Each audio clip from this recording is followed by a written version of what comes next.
Hello, अस्सलाम वालेकुम प्यारा दोस्तो। मां अॼु तव्हांखे हिकिड़ो शिरकाईंदड़ इंकिशाफ़ थो ॿुधायां त असां वटि जेको बारिश खे ई चवनि था त भई साईं कुदरती आफ़त आहे ऐं असां जेको आहे सो कुदरती आफ़त खे छा था करे सघूं, जंहिंजे करे सभु बेहारो मददगार हिननि छॾे ॾिना आहिनि, वीचारा उहे पिया था मरनि। कोलंबिया में, अमेरिका जो कोलंबिया में 3240 मिलीलीटर बारिश थींदी आहे ऐं उते कुझु बि न थींदो आहे, जॾहिं त 195 मुल्कनि में थियण वारी बारिश पाकिस्तान जो नंबर 145 ते आहे। त छा था सम्झो, जंहिंमें 494 मिलीमीटर बारिश थींदी आहे। हाणे इन खे कुदरती आफ़त चई जान छॾाईंदा आहिनि। मलेशिया में पूरो साल बारिश थींदी रहंदी आहे ऐं उनखे जेको आहे सो कुझु बि न थींदो आहे उते।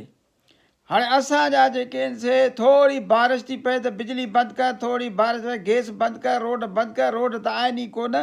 हाणे तव्हां जेकॾहिं रस्ता ख़राबु रखंदव ऐं जेको आहे तव्हां जेकॾहिं नालियूं सफ़ा न कराईंदव, तव्हां जेकॾहिं रोड ख़राबु हूंदा, ज़ाहिर आहे इंफ्रास्ट्रक्चर ख़राबु हूंदो, स्कूल ख़राबु हूंदा। अॼु जी रिपोर्ट आहे त अलाए कहिड़ो स्कूल आहे जिते जेको आहे ॿारनि जे मथां किरनि 8हीं क्लास जा शागिर्द जेके आहिनि ज़ख़्मी थी पिया आहिनि ऐं उहे जेके आहिनि से वीचारा पटियूं ॿधियूं वेठा आहिनि। त असां जेको आहे सो कहिड़े हिसाब में ऐं किथे था रहूं। ऐं ही जेको आहे वरी अचनि था विज़िट करणु हेलीकॉप्टर ते पुट ऐं वरी गाॾियुनि जे हुन में फ्लीट में।